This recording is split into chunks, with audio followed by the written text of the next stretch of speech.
we had a weekend at the Otentic Eco Tent Experience, and while I was there I interviewed the owner, and here's the footage. Hope you like it. So meet Julian. He's the owner of the Otentic Eco Tent Experience, and we've been staying here for a few days now, and we've had a lot of interactions with Julian, actually been able to really get to know him a little bit, and he's just here walking around and talking with everybody, and it's great. And I just wanted to ask you a little bit about what was your inspiration to creating this sort of eco tent experience? Yeah, well, actually, I wasn't meant to be in this kind of work at all. I was more like a finance person to start, studied finance and everything, and then I worked in industrial production, like garment production, for 12 years, and then when I reached 40, I thought maybe I needed some change, because I had already done 12 years in this job and I wanted to do something else, but I didn't have a clue what I could do. But I always had this crazy idea of having a lodge. The reason for that is that after my studies I backpacked around the world for a year, and I really enjoyed going to all these youth hostel or guest houses in South America, in Asia, and really enjoyed this kind of laid-back atmosphere where it's very easy to meet people, a lot of sharing, and I thought, well, why not something like that in Mauritius? I mean, Mauritius was at that time only big hotels, I would say. And a few smaller hotels, but nothing like a youth hostel kind of place. So I thought, well, it's a bit of a crazy idea, because people wouldn't travel 10,000 kilometers to come and stay in a place like this. And then, so I forgot about this idea. So I went into IT for 1.5 years. I got a job in a company to restructure the company, and I hated that job.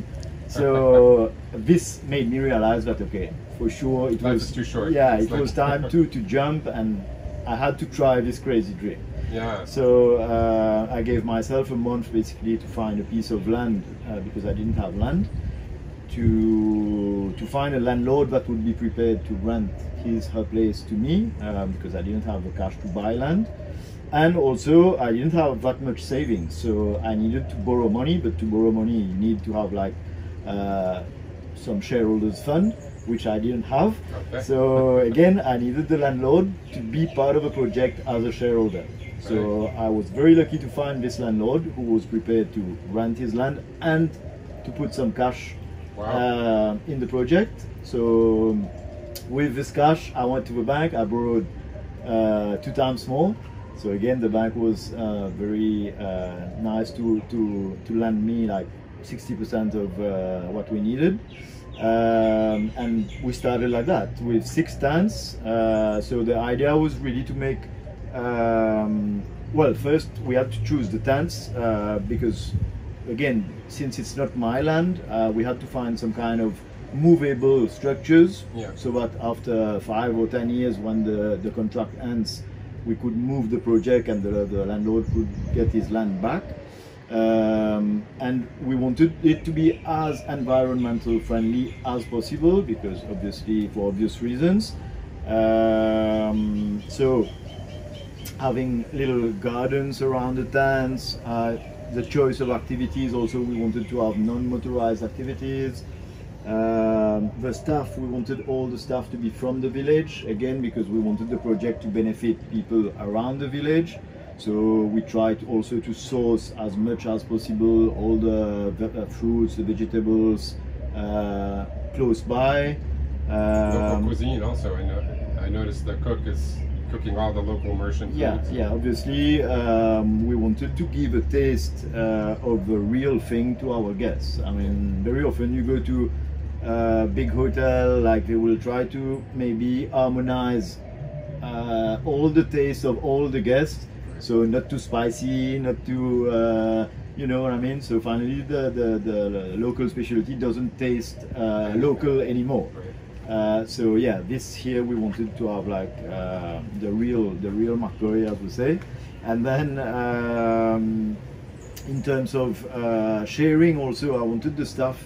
I tried to have stuff that did not work in hotels before, because I didn't want to have this formatted stuff where basically every question that you would ask them, they will just say yes, and there's no exchange. So again, this was like, I would rather have people, real people working here, even if they might not be as efficient as someone who has been trained, but at least there is an interaction between the guests and the staff. I have to say, everybody here is so genuine. Like, they're so like genuinely friendly. I don't feel any like it's their job. I feel like it's them. You know? Yeah, there's no pretending. No pretending. Yeah, exactly. Yeah. Yeah, and I think, like, you know, there's something so relaxing about being here.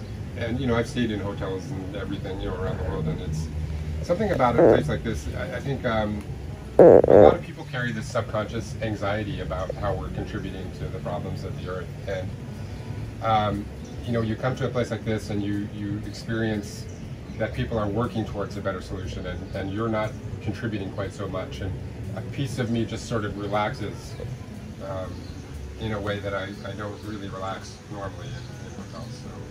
So thanks for giving us that experience. Yeah, well, you know, I mean, for me, this place actually helped me to align my work and my belief.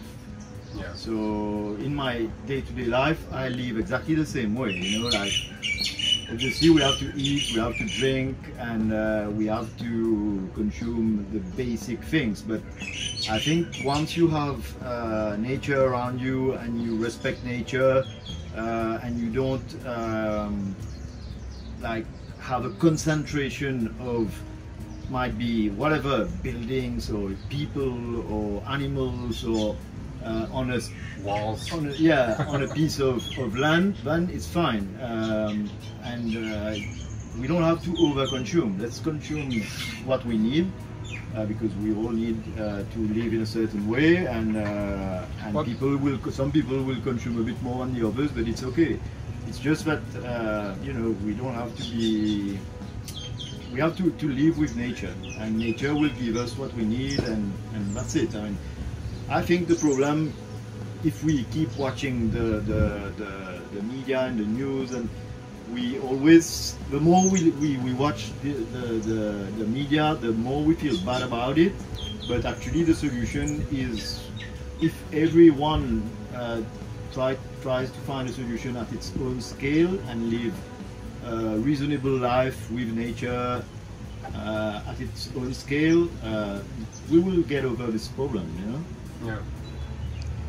And you know, I think one of the things that is inspiring here is that not only are you showing that it's possible to live in harmony with nature and with the less, you know, concentration of resources being used, but also to do it in a way that feels very comfortable and like classy, and like it's you know, everything is well tended to, it's beautiful, it's fun, it's, you know, I don't feel like I'm missing anything.